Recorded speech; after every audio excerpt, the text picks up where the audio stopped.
Hey Reddit, throwaway account for obvious reasons. I, 34M, have been married to my wife, Sophie, 32F, for 6 years. We've been together since college. She was the kind of girl everyone noticed. Confident, loud, funny, a little sharp-tongued, but magnetic. I was quieter, the steady guy. We balanced each other out, or at least that's what I thought. The last few months, though, things started shifting. Nothing dramatic at first. Just little things that didn't sit right in my gut. She started spending more time on her phone, flipping it face down when I walked into the room. She'd laugh at messages, then lock her screen. When I'd ask what was funny, she'd just shrug it off with, "You wouldn't get it, babe." She started dressing differently too. More makeup, tighter clothes. At first I thought maybe she just wanted to feel good about herself. She'd mentioned wanting to reclaim her confidence. I was supportive. I complimented her, told her she looked amazing, but she got distant, snappy, like I was constantly annoying her.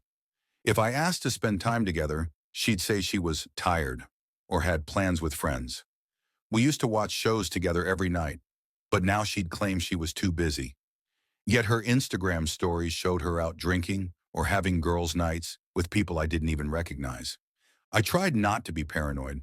Everyone says communication is key, right? So I asked her straight up if everything was okay. She rolled her eyes and said, "God, not everything's about you. I'm just stressed from work." That sentence, "not everything's about you," stuck with me. It sounded like something you say when you've already checked out.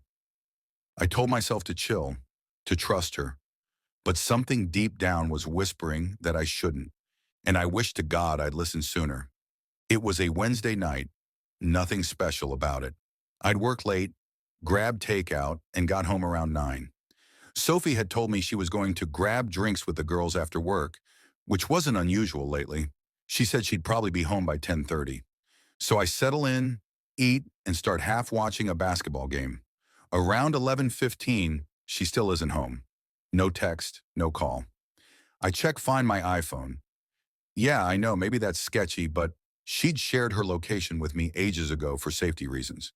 It showed she was at some apartment complex across town. I stared at the screen for a long time, trying to rationalize it. Maybe one of her friends lived there? Maybe someone needed a ride? My brain twisted itself into knots trying to find the reasonable explanation. When she finally came home, it was after midnight. Her makeup was smudged, hair messy, and she reeked of cologne that definitely wasn't hers. She looked surprised to see me still awake. "Oh, hey," she said, like she'd just come back from yoga or something. "Didn't think you'd still be up." I asked where she'd been. She froze for half a second, barely noticeable, then said, Sarah's boyfriend was being a jerk, so I stayed with her a bit. We were just talking. I lost track of time. I asked if Sarah lived across town. She blinked. "Yeah, she moved a few months ago. I told you." She hadn't. I knew she hadn't, but I let it go. I didn't want to start a fight over what could have been nothing. I just nodded and said, "Okay, glad you're home safe." She gave me this weird look, like she was studying my face, then smiled, too wide, too forced, and said, "You're such a worrier. I love you, you know that." She kissed my cheek and went straight to the shower. And here's the part that still makes my stomach twist. While she was showering, her phone buzzed on the counter. I didn't mean to look, but the screen lit up with a message preview that said, "Had an amazing night. Wish you were still here." The contact name, just an emoji, a black heart. My heart dropped. After that night, something inside me switched. I wasn't paranoid anymore. I was alert. I knew something was happening, but I needed proof. Cold, undeniable proof. So I started paying attention. The next few days, I noticed patterns I'd ignored before. She'd keep her phone glued to her hand. If I walked by, she'd flip it over instantly. Once I heard her in the kitchen laughing. Really laughing. The kind of laugh she hadn't given me in months. I stepped in and asked what was so funny, and she practically jumped out of her skin. "Just a meme," she snapped, then shoved her phone in her back pocket. And then came the weird new gym routine. Suddenly, she was going to the gym 5 times a week, staying for 2 hours at a time. Thing is, she's never been a gym person. I offered to go with her once, and she gave me this annoyed look. It's me time, okay? I need space to focus. But that night when she came home in gym clothes, her hair was perfectly styled. No sweat, no towel, and she smelled like cologne again. I started doubting myself, like maybe I was losing it. Until one Saturday morning, she left her phone charging on the nightstand while she showered. My hands were shaking as I picked it up. I wasn't proud of it, but I opened her messages. And there it was, a thread with the black heart emoji contact. It started innocent, flirty messages, compliments, inside jokes. But as I scrolled, it got worse. I can't stop thinking about last night. You make me feel alive again. He's so boring lately. That last one broke something in me. He's so boring lately. That's what she thought of me. Her husband, the guy who'd been breaking his back to keep us afloat, who made her coffee every morning, who thought we were a team. Then I saw the name under a photo he'd sent. Mark. Mark. Her coworker. The same guy she'd mentioned casually months ago. Oh, he's so funny. He keeps the office lighthearted. I remember standing there, phone in hand, staring at the shower door. I could hear the water running, her humming some song. It felt unreal, like watching a movie where you already know the ending but can't stop it. I didn't confront her then. I just put the phone back, sat on the edge of the bed, and felt my chest tighten until it hurt to breathe. Because now I knew. And once you know, you can't unknow. 2 days after I found the messages, I couldn't take it anymore. I hadn't slept properly. Every time I closed my eyes, I saw those texts, her words. He's so boring lately. It was like they were tattooed behind my eyelids. That night, she said she was going to the gym again. I told her I might tag along. She froze mid-sentence, keys in hand, and said, no, it's leg day. You'll just slow me down. That was it. I couldn't fake it anymore. I said, you're not going to the gym, Sophie. You're going to see Mark. The way her face changed. I'll never forget it. At first, total shock, then this flicker of anger, and finally, arrogance, like she was annoyed that I'd ruined her game. What are you talking about? She scoffed. Mark's my coworker, not that it's any of your business. I told her I'd seen the text, the black heart emoji, what she said about me being boring. She went silent for a moment, then rolled her eyes and said, wow, you actually went through my phone? That's disgusting, Ben. That's what she focused on, not the affair, not the lying. My violation of privacy. I told her I wouldn't have looked if I hadn't already known something was off. She crossed her arms, smirked, and said, you're paranoid. Mark and I are just friends who flirt sometimes. It's harmless. Maybe if you weren't so controlling, I wouldn't need to talk to someone else. I swear, I felt my blood boil. That mix of rage and heartbreak. It's like being electrocuted from the inside. I asked her if she'd slept with him. She said no, but her eyes darted, just for a second. And that was all I needed. Then she snapped. You're being insane. You're lucky I even stay married to someone who snoops through my phone like a psycho. She grabbed her bag and stormed out. I heard the front door slam so hard a picture fell off the wall. I didn't chase her. I just sat there, staring at that broken frame on the floor, realizing that the woman I thought I knew, the woman I built my life around, was gone. And all that was left was this stranger who hated me for catching her. She didn't come home that night, or the next. I tried calling, no answer. I texted her asking if she was safe. All I got back was a single message. I need space. Stop harassing me. That word, harassing, hit me like a slap. I wasn't harassing her. I was her husband, sitting alone in the house we built together, trying to understand why my life had just fallen apart. 2 days later, she finally showed up. It was early morning, and I heard her car pull into the driveway. She came in wearing sunglasses, coffee in hand, acting like nothing had happened. Morning, she said casually, like she hadn't just vanished for 48 hours. I asked where she'd been. She sighed dramatically, took off her glasses and said, I stayed at Sarah's. I needed to clear my head. Right, Sarah's, the same friend she always used as a cover. I told her I didn't believe her, that I knew she'd been with Mark. She exploded, like full volume, screaming, hands in the air. "You're obsessed. You're literally imagining things. God, no wonder I can't stand being around you lately." She started pacing, ranting about how I never trusted her, how I made her feel trapped. It was all classic deflection. I could see it now. Every accusation she threw was something she'd been guilty of. Then she started crying. Big, dramatic tears. "You're ruining this marriage," she sobbed. "You're pushing me away. If you just stop being so controlling, maybe I'd want to come home." And like an idiot, part of me still wanted to believe her. I'd been conditioned to. Every time she lied, she sprinkled in just enough guilt to make me question myself. But then her phone buzzed again.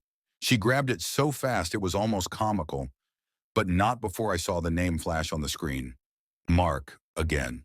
I just stared at her. She froze mid-step, phone clutched in her hand. "It's about work," she said quickly, voice trembling just a little. "We're prepping a presentation." At 7 a.m. on a Saturday. That was the moment I finally realized. Every word out of her mouth was a lie. She wasn't sorry, she wasn't confused. She was just covering her tracks, gaslighting me into thinking I was the problem. And that realization, that she'd looked me in the eye day after day and lied without a flicker of guilt, it broke something in me that can't be fixed. The breaking point came the following weekend. By then, things were unbearable. She was staying out more, barely talking to me, acting like our house was just some Airbnb she occasionally crashed at. Every conversation turned into an argument. I couldn't eat, couldn't sleep. Just this constant nausea sitting in my gut like a brick. Saturday night, she said she was going out with coworkers. I didn't even argue. I just nodded. But I noticed she was wearing the same perfume she always wore when she went to see him. It wasn't her usual scent, something heavier, musky. I'd smelled it before on her clothes, faint traces of it mixed with his cologne. So I did something I never thought I'd do. I followed her. I waited about 20 minutes after she left, then drove out. She'd said she was meeting them at a bar downtown, but her car wasn't there. I checked a few other spots. Nothing. Then I saw it. Her car, parked behind an apartment complex I didn't recognize. I sat there, hands gripping the steering wheel so tight they hurt. My chest was pounding. I didn't want to believe what I was about to see. Then she walked out of the lobby with him. They were laughing, her arm around his. She kissed him on the cheek before they went inside again. Not a friendly peck, a slow, intimate one, the kind that says this isn't new. I couldn't move, couldn't breathe, just sat there in my car, watching my wife disappear into another man's building. It felt like everything inside me just collapsed. Years of memories, trust, plans, all of it turned to dust in that 1 second. I don't remember driving home. I just remember standing in our kitchen, staring at her favorite coffee mug on the counter, the one that said wifey material, and feeling this wave of disgust wash over me. When she came home hours later, I was waiting, calm, too calm. I told her I'd seen her, that I'd followed her. She froze, then laughed. Actually laughed. "Wow, you really are pathetic," she said. "Do you hear yourself? Sitting outside like some stalker? Maybe this is why I needed someone else." There it was, the truth, no denial this time. No gaslighting, just a venom. I remember saying quietly, "Then go be with him. You already chose." She sneered. "Maybe I will." Then she stormed off to the bedroom, grabbed a bag, and left again. And that was it. The end. No dramatic goodbye, no apology, no tears. Just this cold, dismissive exit like I was an inconvenience she'd finally gotten rid of. I sat on the couch until sunrise. The silence was deafening. That's when I knew I'd hit bottom. The house felt haunted after she left. Not in the ghost sense, in the memory sense. Every room had echoes of her. The kitchen still smelled like her coffee. Her hair tie was on the nightstand. Her jacket was hanging by the door like she might walk in any second. But she didn't. That first week was brutal. I kept expecting a text, a call, something. But she stayed silent. The only message I got was from a mutual friend who said, "Hey, just a heads up, Sophie's posting pictures with some guy. Thought you should know before you see it." I opened Instagram, and there it was. Her, smiling, sitting across the table from him. Wine glasses. Caption, "New beginnings." 2 weeks. 2 weeks. After she walked out on me, I felt my stomach twist. But what hit harder wasn't just the betrayal, it was the casualness of it. Like 6 years of marriage had meant nothing. Like I'd been erased overnight. Then came the lies to everyone else. She started telling people that I'd been controlling, that she had to get out, that I never appreciated her. Some of our mutual friends distanced themselves from me. I guess it's easier to believe the version of events that doesn't make them uncomfortable. One night her mom called me. She said, "Ben, I don't know what's going on, but Sophie's saying you were emotionally abusive." That one stung more than anything. I'd bent over backwards for that woman, supported her career, her hobbies, every whim. But she'd painted me as the villain in her story, the angry, suffocating husband she had to escape from. I wanted to scream, to defend myself, but instead I just said, "I'm sorry she feels that way," and hung up. Because what was the point? She'd rewritten the narrative, and I was just background noise now. The house got emptier. I stopped turning on the lights at night. Some days I'd go to work, come home, sit on the couch and stare at nothing, just trying to understand how the person who once promised to love me could turn into someone who looked at me like I was the problem. But deep down, under the anger and confusion, a tiny part of me started to feel something else. Relief, because at least now I knew the truth. About 3 weeks after she left, I hit my lowest point. I woke up one morning and didn't even recognize the guy in the mirror. Hollow eyes, stubble, clothes from the floor. I'd lost 10 pounds without trying.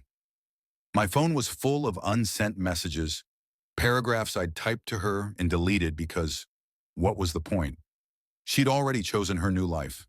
I started replaying everything in my head obsessively. Every argument, every weird late-night meeting, every moment I'd ignored my gut. It was like watching a car crash in slow motion and realizing you were the one driving the whole time. One night, I cracked, sat on the kitchen floor at 2 a.m., holding that stupid wifey material mug, and just broke down. I don't even remember crying that hard before. It wasn't just about her. It was about me, about how I'd become this version of myself who tolerated lies just to keep someone else happy. But something shifted after that. I remember waking up the next morning and feeling still, empty. Yeah, but clear. Like the noise had finally stopped. I cleaned the house. Every trace of her, gone. Clothes, pictures, toothbrush, even that coffee mug. I bagged it all up and dropped it off at her mom's place. Didn't even leave a note. Just rang the bell and left the box on the porch. That night, for the first time in months, I slept straight through. The next morning, she texted me. "First time in over 2 weeks. Wow, so that's it? You're just throwing away our marriage?" I stared at the message for a long time, then just replied, "You threw it away when you chose him." She didn't answer. And weirdly, I felt lighter. That was the moment I realized she no longer had power over me. She could spin whatever story she wanted, play the victim, pretend I was the bad guy. But I knew the truth, and the truth finally stopped hurting. It just existed, and that somehow was freedom. Just when I thought things were finally settling, when I'd stopped checking her social media, stopped replaying everything in my head, she came back, out of nowhere. It was about a month after she left. I was home on a Sunday doing laundry, music playing, when I heard a knock. I opened the door and there she was, standing on the porch, sunglasses on, coffee in hand like nothing had happened. My first thought was, "You've got to be kidding me." She gave this small smile and said, "Hey, can we talk?" I didn't say anything, just stepped aside and let her in. She looked around like she was inspecting the place, noticed the missing photos, her stuff gone, the bare spaces where she used to be. "Wow," she said, "you really cleared me out fast." I told her, "You left. I just finished what you started." She sighed like I was being dramatic. "It's not that simple, Ben." Things with Mark didn't really work out. I almost laughed. Didn't work out. Like she was talking about a bad Tinder date, not an affair that blew up a marriage. She went on about how she needed time to figure herself out, how she missed what we had, how maybe we could start over. The whole thing sounded rehearsed, like she'd practiced the lines in the mirror. I just sat there listening, trying not to explode. Every word coming out of her mouth was coded in manipulation. She even started crying, those fake little sobs I used to fall for. Then she said, "You have to understand, I was lonely. You were always busy with work. I felt invisible." That was her justification, that I made her cheat. I told her I'd spent months trying to fix things, that I'd begged her to talk to me before she ever went to him. She looked away and muttered, "Yeah, well, I didn't think you'd actually find out." That sentence hit harder than any of the others. Not "I'm sorry," not "I regret it," just "I didn't think you'd find out." That was the truth of it. She wasn't sorry she did it. She was sorry she got caught. I stood up, opened the door, and said, "You made your choice. I'm not your backup plan." She looked stunned. "So that's it? You're really done with me?" "Yeah," I said. "For the first time, I actually am." She left without another word. And as her car pulled away, I realized that was the first time I'd ever felt peace since this whole mess started. After she left that time, I knew I had a choice. Let this destroy me or start rebuilding. The first few weeks were rough. I didn't even want to leave the house. I'd walk into empty rooms and feel like a ghost of my former life. Friends called, but I mostly ignored them. I didn't have the energy for fake smiles or small talk. Then slowly, I started small. I made my bed every morning. I cooked for myself. I went to the gym, not for her, not for anyone, but for me. I even started journaling, which I hadn't done since college. Just writing down everything I felt: rage, sadness, betrayal, relief. It helped. I started reconnecting with friends I'd neglected. They were shocked by what happened but didn't judge. Just listening, sometimes yelling with me, sometimes sitting in silence. It reminded me I wasn't alone. Work became a focus too. I threw myself into projects, not as a distraction, but as a reminder that I could still be competent, respected, and valued. Then came the hardest part: dating myself. Learning to enjoy my own company again, to laugh alone without guilt, to go out without feeling like I had to share every experience with someone else. I even took a short trip by myself. No agenda, no plan, just me, a backpack, and a city I'd never seen. For the first time in years, I felt alive. It wasn't fast, it wasn't easy, but every day I woke up, I felt a little stronger, a little more in control. And slowly I realized something I hadn't thought about since this all began. I wasn't broken. She may have betrayed me, lied to me, and left me reeling, but the core of who I am, loyal, kind, strong, was still intact. Months passed, and the anger that had consumed me started to fade. Not completely, it would never fully disappear, but it became manageable. I stopped checking her social media obsessively. I stopped replaying every betrayal in my head. The thought of her with him still stung, but it didn't control me anymore. I began to realize something. The pain she caused me was real, but it didn't define me. I even forgave myself, in a way, for not noticing sooner, for trusting blindly, for letting her lies slide. Not because what she did was okay, but because carrying guilt only held me back.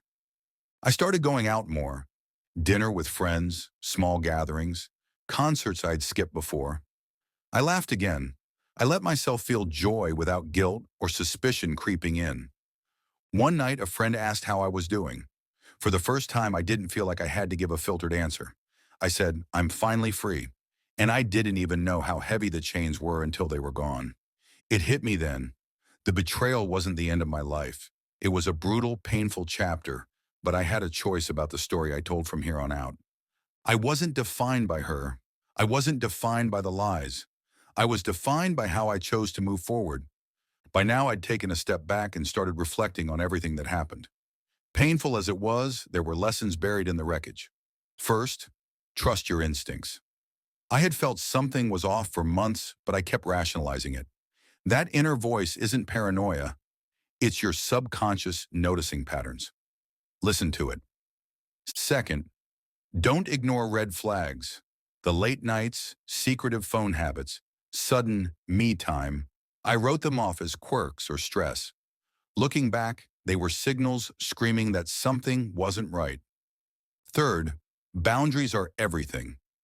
I let her gaslight me, manipulate me, and dictate the narrative because I didn't assert my boundaries. I was too forgiving, too accommodating. I won't make that mistake again. Fourth, betrayal doesn't define you. She lied, cheated, and tried to rewrite reality. But that's on her, not me. Holding on to bitterness only prolongs suffering. Accept it, learn from it, and move forward. And finally, self-worth isn't dependent on someone else. I realized I had spent too long validating myself through her approval, her affection. Losing her forced me to confront the fact that I was enough on my own. And that's a powerful feeling. I don't say this to diminish the pain. It sucked. It still stings sometimes. But the fact that I survived it and that I'm stronger for it is something she'll never understand. After months of soul searching and rebuilding, I started reclaiming parts of my life I'd neglected. I moved furniture around, repainted the bedroom, and turned the space into something that felt like mine again. Every little change, even simple things like new sheets or a fresh set of towels, felt symbolic, like reclaiming control over the life she'd tried to poison with lies. I joined a hiking group, started cooking new recipes, and even picked up a guitar I hadn't touched in years. Small joys that reminded me I could be happy without her. I also reconnected with old friends. People I hadn't seen in years were suddenly in my life again, and it felt like the universe was giving me a second chance at the social life I'd ignored for marriage. Dating? Not yet. I wasn't ready for anyone else, and I didn't need anyone else to validate me. But I did start going out. Dinners, movies, local events. Just enjoying my own company and realizing that being alone didn't equal being lonely. The most powerful moment came one Saturday morning. I brewed coffee, put on music, and just sat on the balcony watching the sunrise. I didn't feel anger, betrayal, or sadness. I felt peace. It hit me then. I'd survived. I'd taken the worst thing that could happen to me, betrayal by the person I trusted most, and I'd turned it into growth. And that's when I truly understood. Reclaiming my life wasn't about erasing the past. It was about building something stronger for the future. Eventually, the thought of Sophie stopped hurting the way it used to. I still remembered her face, her laugh, the way she used to smile at me. But those memories no longer came with knives in my chest. They were just memories. I realized I didn't need her to validate my happiness. I didn't need her approval or love to feel whole. I started making plans for the future.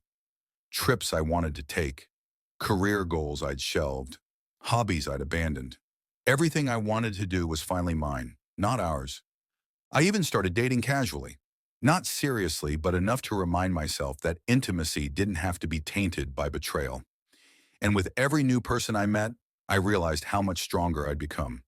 I could set boundaries, recognize red flags, and trust my instincts, lessons I'd learned the hard way. The final closure came unexpectedly. I ran into one of our mutual friends at a coffee shop. She asked about Sophie casually. I shrugged and said, "She's happy, I hope." I'm doing better than I have in years, and I meant it, truly. It wasn't bitterness. It wasn't revenge. It was freedom. The kind of freedom that comes from knowing you survived something horrific and came out the other side intact. Sophie was a chapter in my life, and I was finally ready to close the book. Looking back, I can see the entire ordeal clearly now. The warning signs, the lies, the betrayal, and the aftermath.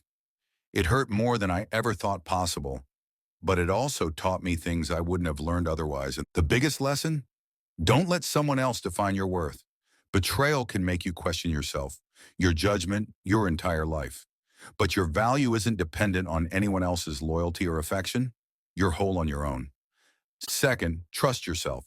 If something feels off, it probably is. Listen to your instincts, don't rationalize red flags, and don't ignore the gut feeling that nags at you. Third, boundaries are sacred. If someone repeatedly disrespects them, no matter how much history you share, it's okay to walk away. Protect yourself first. Lastly, healing takes time. There's no timeline for grief, anger, or heartbreak. Be patient with yourself. Surround yourself with people who see your value and don't let bitterness fester. Channel it into growth, not destruction. I'll admit, some days I still think about her, the betrayal, the lies, the heartbreak. But those thoughts don't control me anymore. They're reminders of what I survived and how strong I am. To anyone out there going through this kind of pain, it will hurt, it will rage, it will devastate you. But you will get through it.